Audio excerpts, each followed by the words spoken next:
या उपक्रमामध्ये आज आम्ही आलो जळगावमध्ये आणि माझ्यासोबत आहेत सिनियर इंजिनियर तुषार वराडी सर, ज्यांच्याबद्दल सांगायचं म्हणजे 1997 पासून खरं तर त्यांनी या फील्डमध्ये कामाला सुरुवात केली आणि मगाशी गप्पा मारताना त्यांनी सांगितलं त्याप्रमाणे रेसिडेन्शियल प्रोजेक्ट्स असतील, काही कमर्शियल प्रोजेक्ट्स, इंडस्ट्रियल, हॉस्पिटल, असे वेगवेगळे एज्युकेशनल असे वेगवेगळ्या प्रोजेक्ट्सवर त्यांनी काम केलेलं आहे. आणि माणूस जेव्हा 25 वर्षांपेक्षा जास्त 27 वर्षांपेक्षा जास्त काम करतो तेव्हा अर्थात त्यांचा अनुभवाचा प्रवास तेवढा असतो, त्यांना आलेले अनुभव अनेक असतात या क्षेत्रातले. त्यामुळे त्यांच्या या अनुभवांबद्दल आपण बोलणार आहे, त्यांच्या एकंदर शैक्षणिक प्रवासाबद्दल बोलणार आहे, या क्षेत्राबद्दल त्यांचे व्ह्यूज काय आहेत ते सगळे जाणून घेणार आहोत. तशा आपण सगळ्या गप्पा त्यांच्याशी मारणार आहोत बिल्ड आयकॉन या प्लॅटफॉर्मवर. तर आपलं स्वागत आहे. आणि सर नमस्ते. आणि आपण गप्पांना इथून सुरुवात करूया, ते म्हणजे तुमच्या शैक्षणिक प्रवासापासून. म्हणजे तुमची शाळा कुठली होती, मग कॉलेज कुठलं होतं, आणि सगळ्यात महत्वाचं म्हणजे सिव्हिल इंजिनियर या फील्डमध्ये येण्यामागची प्रेरणा कोणाची होती, प्रेरणास्थान कोण होतं ज्याच्यामुळे तुम्हाला वाटलं की अरे मी पण इंजिनियर बनीन आणि तुम्ही या फील्डमध्ये आलात? कसा होता हा प्रवास? खरं आम्ही सगळे रुरल एरियामध्ये शिकलोय. प्राथमिक शिक्षण जे आहे ते खूप असं रुरल एरियामध्ये पण झालंय आणि बाबा माझे टेलिकॉमला असल्यामुळे आमच्या खूप ट्रान्सफर व्हायच्या. मग पार रावेर, सावदा असे जे रुरल एरिया आहे तिथून तर आम्ही मुंबईला, कधी अलिबागला असं सगळं प्रवास होत राहिला. म्हणजे रुरल ऍज वेल एज समजा अर्बन सिटीज आणि ज्या काही गोष्टी त्याच्यामध्ये पण आमचं एज्युकेशन झालं. खऱ्या अर्थाने असं झालं की जसं आम्ही कॉलेजला जायच्या अगोदर जे इन्स्पिरेशन आलं ते असं आलं की शाळेत असताना जे कॉन्ट्रॅक्टर लोक काम करायचे आणि त्यांचा जो रुबाब बघायचो आम्ही, म्हणजे ते काय बेसिक असं त्यावेळेला सिव्हिल इंजिनिअरिंग काय असं काही माहिती नव्हतं. खरं आम्ही टेक्निकल घेतलं होतं मी, आणि ते टेक्निकल इलेक्ट्रिकल मध्ये घेतलं होतं. इंजिनियर व्हायचं हे तर पहिल्यापासून ठरलेलं होतं. पण जेव्हा असं सगळं झालं त्या कॉन्ट्रॅक्टर लोकांचा जेव्हा रुबाब आणि त्या सगळ्या पद्धती बघितल्यावर असं वाटलं की हे क्षेत्र चांगलं आहे. म्हणजे तेव्हा असं वाटलं की चला रुबाबदार राहू जरा.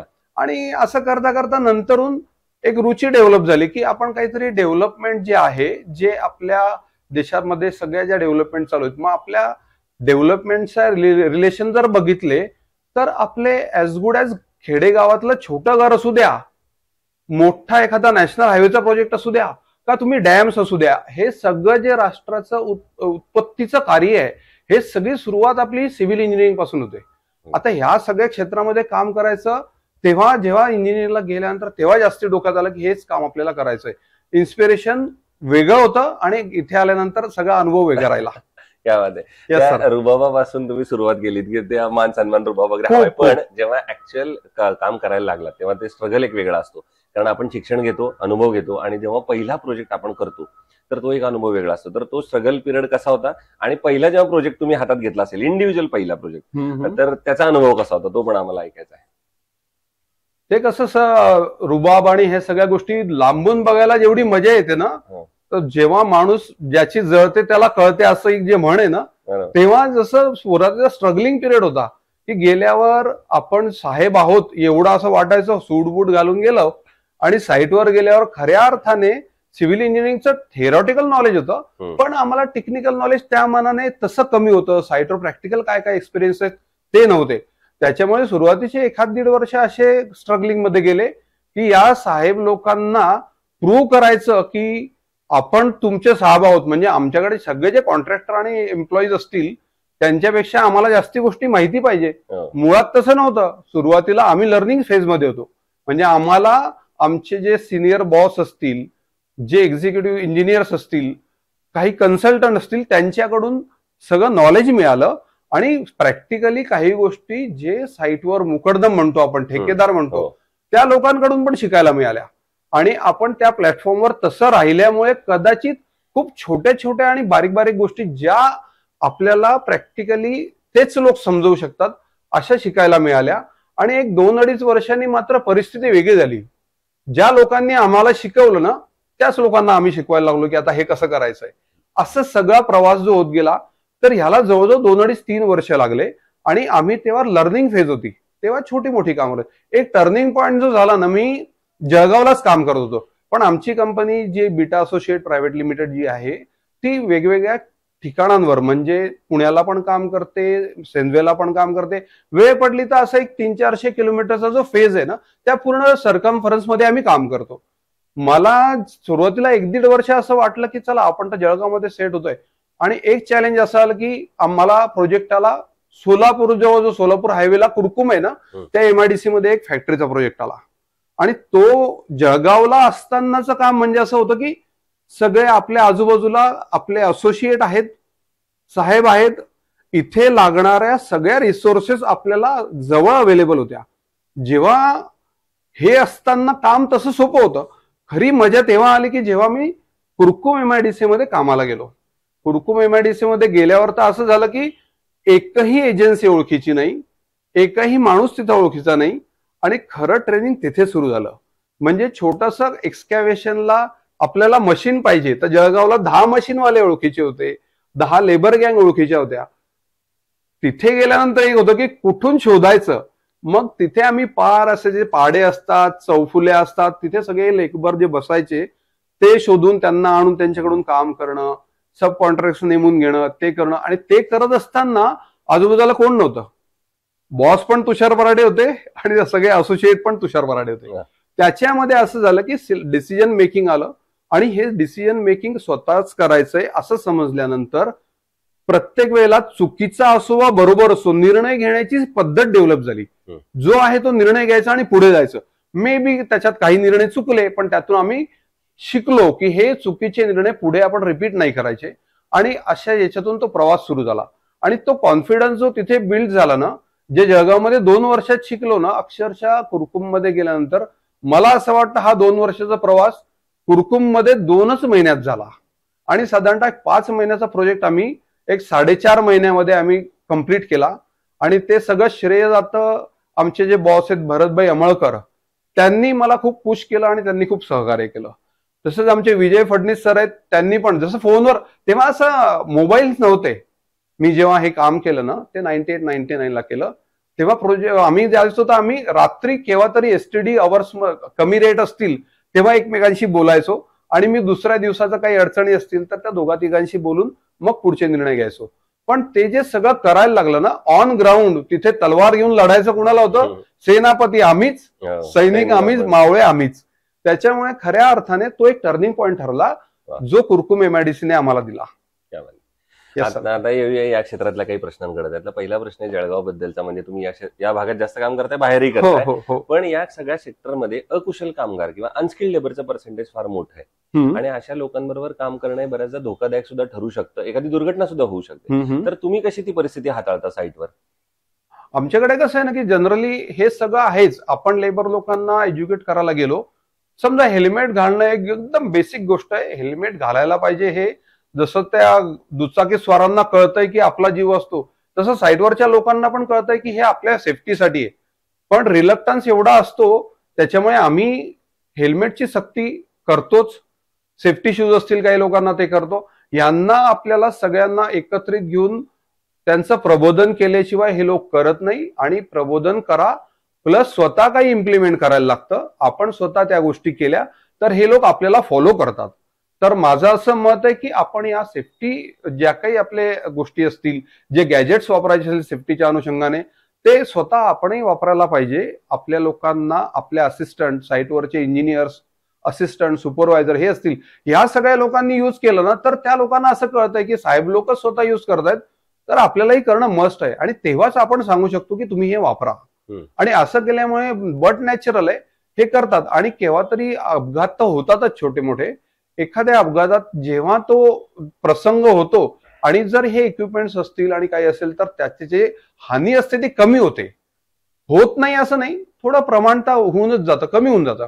तर ते सगळे जे आहेत झालेल्या गोष्टी त्या आम्ही लेबर लोकांच्या समोर घडतात, त्या त्यांना सगळ्या समजावून सांगतो आणि मग आम्ही प्रमोट करतो की तुम्ही असं करा. काही इन्शुरन्स असतात, आम्ही त्या लोकांनी जर ॲबिलिटी नसली तरी आम्ही आमच्या पदरून पैसे खर्च करून त्यांचे इन्शुरन्स करतो, म्हणजे आपल्याला सगळी स्टॅबिलिटी राहते. नक्की.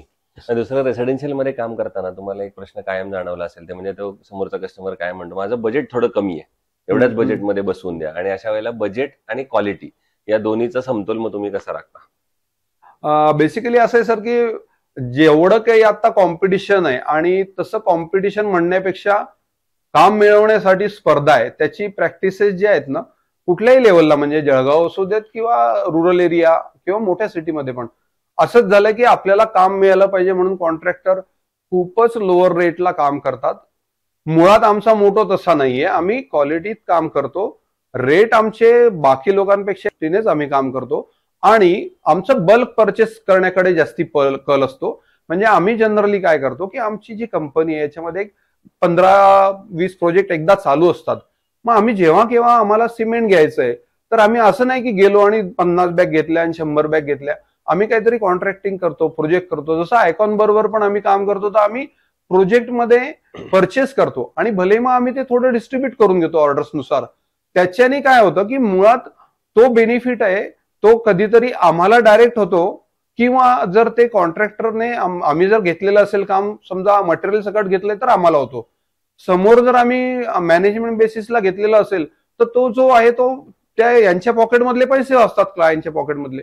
आणि आपली ट्रान्सपरन्सी असल्यामुळे जे काही आहे ते सगळं येणारं जे बेनिफिट आहेत ना, आम्हाला जे मिळणारे बेनिफिट आहेत ते आम्ही सगळे समोर ट्रान्सफर करतो. त्याच्यामुळे बल्क परचेसमुळे कॉस्ट कमी होते. दुसरं आमचं कन्सिस्टन्सी असल्यामुळे लेबर आणि सगळी जे गँग्स आहेत त्या बऱ्यापैकी रेग्युलर असल्यामुळे त्यांचे रेट पण थोडे रिझनेबल असतात ऍज कम्पेअर टू अदर्स. त्याच्यामुळे तिथे आमचं सेव्हिंग होतं. बेसिक मेजर आम्ही मटेरियलमध्ये जास्त सेव्हिंग करतो आणि लेबरमध्ये तरी थोडंफार आमचं सेव्हिंग होतच. आणि याचा एंटायर एक रिझल्ट येतो की क्लायंटला ते स्वस्त पडतं. फक्त असं आहे की स्वस्त पडतं पण आम्ही चीप काम करून ते कमी दरात नाही करत. हा आमचा एक नेहमीचा ठरलेली गोष्ट आहे आणि तो आमचा मोटो आहे आणि ते आम्ही ठरवलेलं आहे आणि त्याच हिशोबाने आम्ही काम करतो. Yes sir. आता पुढचा प्रश्न तो थोडा या सगळ्यापेक्षा वेगळा आहे. तुम्ही मूळचे इथले आहात, एवढे वर्ष तुम्ही बदलतं जळगाव पण बघितलेलं आहे, जळगावचा पण एक स्वतःचा प्रवास बघितलेला आहे तुम्ही. त्या अनुषंगाने तो प्रश्न आहे आणि स्वतः उत्तम इंजिनियर आहात. तर जळगाव जिल्ह्याचा सर्वांगीण विकास जर आता भविष्यात साधायचा असेल, जळगावला पुणे मुंबई सारखं आपल्याला पुढे न्यायचं असेल तर एक इंजिनियर म्हणून तुम्हाला काय वाटतं कुठल्या सेक्टरवर आता काम करण्याची जास्त गरज आहे? बर, खऱ्या अर्थाने आपल्याकडे काय होतं की कन्सल्टंट लोकांना जे फॉलो करायचं असतं. म्हणजे अजूनही जळगावमध्ये MEP म्हणजे मेकॅनिकल, प्लंबिंग, इलेक्ट्रिकल याचे जे कन्सल्टंट असतात याची संख्या तशी कमी आहे. किंवा आता मी ज्या प्रोजेक्टवर काम करतो जनरली आमच्याकडे मोठे प्रोजेक्ट असतात, ते प्रोजेक्ट अफोर्ड करू शकतात असे कन्सल्टंट नेमून त्यांच्याकडून कन्सल्टेशन घ्यायला. आता असं होतं की असे काही लोक आपण जर इथे अरेंज करू शकलो, त्या लोकांना आपण प्रमोट केलं, त्यांना सपोर्ट केला आणि त्या लोकांनी छोट्या स्केलवरच्या प्रोजेक्टला पण ते दिलं तर सगळ्यात पहिले तर तो मला वाटतं की MEP वाली टीम आली पाहिजे, त्या क्षेत्रातले सगळे कन्सल्टंट आले पाहिजे, HAVC चे जे कन्सल्टंट ते आपल्याकडे आले पाहिजे. ते आल्यामुळे आपलं खऱ्या अर्थाने अपग्रेडेशन होईल टेक्नॉलॉजी वाईज आणि त्यांच्याकडून ज्या गोष्टी मिळतील त्या जर अपग्रेडेड आपल्याला वापरायची सगळ्यांना सवय लागली तर निश्चितपणे आपल्या सगळ्यांचा विकास होईल. आपण चांगल्या प्लॅटफॉर्मवर आणि परफेक्ट काम करायला लागू. मला वाटतं हे जर केलं तर आपल्यामध्ये म्हणजे टेक्नॉलॉजी वाईज आपण राईज होऊ. आणि दुसरं आपण स्वतःही सगळ्यांनी ठरवायला पाहिजे. कॉन्क्रीट समजा कॉन्क्रीट बेसिक आयटम आपला कॉन्क्रीट आहे तर कॉन्क्रीटमध्ये आता RMC यायला लागलं. लोक ज्या पद्धतीने छोटी मिक्सर वापरत होती त्याच्याऐवजी आपण आता RD 800 वगैरे जे मोठ्या बॅचिंग म्हणजे मिनी बॅचिंग असतं ते असे जर मिक्सर्स घेतले, त्याच्यावर आपण स्वतः लक्ष घातलं, कन्सल्टंट कडून प्रॉपर आपण मिक्स डिझाईन केलं आणि त्याच्यावर आपण स्वतः लक्ष घातलं तरच त्याची क्वालिटी अपग्रेड होणार आहे. हे सगळ्यांनी करण्याची गरज आहे आणि माझी विनंती आहे की सगळ्यांनी ते फॉलो केलं पाहिजे. सुरुवातीला आपल्याला असं जरा त्रासदायक वाटतं, आपल्यापेक्षा जे लोक आपल्याकडे काम करतात ना त्यांना त्यांच्या सिस्टीमपेक्षा बदल सांगितला आणि तो स्पेसिफिक सांगितला की त्यांना कंटाळवाणं वाटतं. पण एकदा सवय लागली ना की ती लोक हे आनंदाने करतात. बरोबर. पण हे सगळं करताना शासनाकडनं काही अपेक्षा आहेत का? शासनानं काही पावलं उचलली पाहिजेत का असं वाटतं तुम्हाला या सगळ्या सेक्टरमध्ये काम करण्यासाठी? मुळात असं आहे की शासनाने आपल्याला अशी मदत केली पाहिजे की शासनाच्या जेवढ्या स्कीम्स आहेत ते आता तुम्ही असं बघाल तर सुरुवातीला रजिस्ट्रेशन झालं, कोणीतरी फार आग्रह धरला असेल गव्हर्नमेंटच्या लोकांनी म्हणा किंवा प्रायव्हेट लोकांनी म्हणा, म्हणून काही जे रजिस्ट्रेशन झालं लेबर लोकांचं त्यांना काही फॅसिलिटीज मिळाल्या, त्यांना काही इक्विपमेंट्स मिळाले. हे रजिस्ट्रेशन एकदा झालं पण त्याचं रिनोव्हेशन जेव्हा करायचं, त्याला जेव्हा परत नोंदणी त्यांना रिन्यू करायची आहे त्यावेळेला मात्र असं झालं की गव्हर्नमेंटच्या बाजूनेच तशी अडचण व्हायला लागली.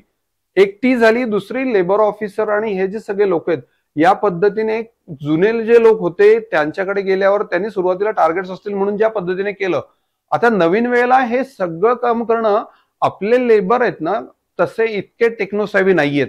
मग त्यांना वेगवेगळ्या ठिकाणी जाऊन हे सगळं रिनोव्हेशनच्या हिशोबाने ऑनलाईन अर्ज करणे वगैरे असं आहे. तर अशी स्कीम जर झाली की गव्हर्नमेंटनेच अशी आपल्याला एखादी विंडो दिली पाहिजे की जिथे आपले लेबर लोक जाऊन हे सगळं करू शकतील आणि त्यांच्यामध्ये एक कोणीतरी जसा पीआरओ एखाद्या बँकेत बसतो आणि तो बँकेचा व्यवहार प्लस सगळं सोशल कम्युनिटीशी रिलेटेड गोष्टी बघतो, तसं लेबर ऑफिसर्सनी आपल्यासोबत कोणीतरी एक दुवा असला पाहिजे. आपल्या बाजूने पण एखादा कोणीतरी ट्रबल शूटर असला पाहिजे. म्हणजे आपण जसं सिव्हिल इंजिनियर असोसिएशन आहे त्या लोकांमधून पण एखादा माणूस याच्यासाठी जो आपल्याला हे ट्रबल शूटिंग करून देईल. बरोबर, एवढं मला सांगायचं आहे. दुसरं कन्स्ट्रक्शन मध्ये आणखीन एक महत्त्वाचं, जसं तुम्ही आता कॉन्क्रीटचा उल्लेख केलात की जो फार बेसिक घटक आहे, महत्वाचा घटक आहे, तसाच स्टील हा अतिशय महत्वाचा घटक आहे. तर मग स्टील निवडताना तुम्ही काय पॅरामीटर्स बघता आणि मग ठरवता की हे स्टील चांगलं आहे, हे वापरलं पाहिजे? स्टीलचं बेसिकली आम्ही असं करतो की स्टील तर खूप लोक प्रोड्यूस करतात, यातल्या त्यात ज्यांचं रॉ मटेरियल आणि हे आम्हाला आता वापरल्यावर कळतं की यांनी काय वापरलंय. ते ब्रिटलनेस आहे, काही डक्टाईल असतं स्टील, ज्याच्यामध्ये कार्बन कंटेंट जास्ती असेल ते स्टील आम्ही साईटवर आणून वापरलं की आमच्या लोकांना इव्हन साईटवर काम करताना पण टेस्ट तर आपण लॅबोरेटरी टेस्ट करतोच, त्यांचे टेस्ट रिपोर्ट येतात, आम्ही पण ट्रकचा पूर्ण लोड जो आला की त्याचे टेस्ट रिपोर्ट करतोच, पण आपल्याला साईटवर काम करत असताना पण बऱ्यापैकी जाणवतं की ह्या स्टीलमध्ये प्रॉब्लेम आहे. तर ते तसं असेल तर आम्ही ते प्रॉपर पद्धतीने इंटिमेट करतो समोर, आणि ते जर तसं नसेल तर आम्ही वेळ पडली तर ते रिप्लेसही करायला लावतो.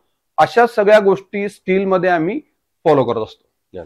आणि आयकॉन स्टील तुम्ही यापूर्वी कुठल्या प्रोजेक्टमध्ये वापरलंय का? तुमचा कसा होता अनुभव? म्हणजे आम्ही बऱ्याच प्रोजेक्टमध्ये वापरलंय. इव्हन वनिता हॉस्पिटल आपण आता जे म्हटलंय ना त्याच्यामध्ये पण आम्ही वापरलंय. दीपस्तंभ फाउंडेशनला पण आयकॉन स्टील आपण वापरलेलं आहे आणि आमचा अनुभव खूपच चांगला आहे. टाइमली डिलिव्हरी आणि इकॉनॉमीच्या हिशोबाने पण आपल्याला चांगलं स्टील मिळतं. आणि त्यांचे जे सगळे मार्केटिंग वाले लोक वगैरे जो आम्हाला लॅबोरेटरी असिस्टंट लागतो तो साईटवर बऱ्यापैकी अवेलेबल करून देतात. थँक्यू. आणि आता अगदी शेवटचा प्रश्न, आम्ही तुम्हाला एवढा सोडणार नाही, कारण जर एवढा चांगला अनुभव या क्षेत्रातला असेल तर हा प्रश्न अगदी घेतलाच पाहिजे. तो म्हणजे या क्षेत्रात आता जे तरुण इंजिनियर्स येत आहेत त्यांचं पहिलं पाऊल या क्षेत्रात पडणार आहे, जे तुमचं 27-28 वर्षापूर्वी पडलेलं. तर अशी जी आता तरुण मुलं येतात, यंग येत आहेत, ज्युनियर्स येतात, त्यांना तुम्ही एक वडीलकीच्या नात्याने सिनियर म्हणून काय सल्ला द्याल? माझा एकच सल्ला राहील की आपण जे ठरवतोय आपली काहीतरी तत्व ठरवूनच आणि गोल सेट करूनच आपण काम करायला पाहिजे. बेसिकली आपण आपल्या कुठल्याही स्ट्रक्चर म्हणजे ज्याच्यामध्ये स्टील वापरतो, स्टीलमध्ये आणि सिमेंट कॉन्क्रीटमध्ये कुठल्याही प्रकारचं कॉम्प्रोमाइज करायचं नाही. फर्स्ट ऑफ ऑल जसं आपलं स्केलेटन आहे आपल्या बॉडीचं त्याच्यावर आपलं सगळं निवडून अवलंबून आहे, तसं त्या जे स्केलेटन आहे आपलं त्याच्यामध्ये स्टील आणि कॉन्क्रीट याचं जे सगळं कॉम्बिनेशन आहे ते एवढं मजबूत असलं पाहिजे. मग दुसरे आयटम्स आहेत ना थोडे सबसिडरी लेवलच्या आयटम मध्ये गडबड झाली तर त्याच्यात काहीतरी सुधारणा करू शकणार आहे आपण, पण बेसिक जे स्ट्रक्चर आहे, जे फुटिंग्स, फाउंडेशन, स्टील वापरून आपण ज्या गोष्टी करतो त्या आपण रिप्लेस नाही करू शकणार आहे. मे बी फ्लोरिंग एखाद्या वेळेला थोडं 19-20 वापरलं, थोडं कमी दर्जाचं वापरलं तर ते आपण रिप्लेस करून त्याला आपण करू शकणार आहे. तर माझी विनंती सगळ्यांना अशी प्लस सल्ला असा आहे की तुम्ही कॉन्क्रीटच्या स्ट्रक्चरशी कधीही आपण कॉम्प्रोमाइज करायचं नाही. स्ट्रक्चर कधीही जेव्हा चांगलं असेल तर ते लॉंग टर्म टिकेल असं होईल. हा आपला फोकस असेल तर निश्चित आपण एक चांगलं काम करू आणि आपण हे नॅशनल इंटरेस्ट मध्ये पण केलं पाहिजे, जेणेकरून या गोष्टी जर 50 वर्ष टिकल्या तर 25व्या वर्षी ते तोडफोड करून दुसरं करायला, शेवटी याच्यामध्ये सगळ्यामध्ये नॅशनल रिसोर्सेस आपले इन्व्हॉल्व आहेत ते आपण वाचवू शकलो पाहिजे. तेवढं कॉन्ट्रीब्युशन आपण दिलं तरी मला वाटतं आपण देशासाठी काहीतरी करतोय असं मला वाटतं. नक्कीच, काय बात आहे. सो हे होते सिनियर इंजिनियर तुषार वराडेजी आणि त्यांनी सांगितलं त्याप्रमाणे एक इंजिनियर फक्त एखादं घर बांधत नसतो, तो देश उभारणीसाठी इंडायरेक्टली कुठेतरी काम करत असतो. त्यामुळे तुम्ही अशा एखाद्या फील्डमध्ये आलाय, देश उभारणीच्या फील्डमध्ये, ती जबाबदारी स्वीकारून तुम्ही काम केलं पाहिजे आणि अर्थात दर्जेदार काम केलं तर तुमचा टप्पा असा यशस्वी होऊ शकतो आणि असे चांगले दर्जेदार प्रकल्पांची निर्मिती तुमच्या हातून घडेल. तर पुन्हा एकदा आपल्या मनापासून आभार की तुम्ही आलात आणि भविष्यात सुद्धा अशाच आयकॉनिक प्रोजेक्टची निर्मिती तुमच्या हातून घडावी याच आयकॉन स्टील तर्फे मनपूर्वक शुभेच्छा. Thank you sir.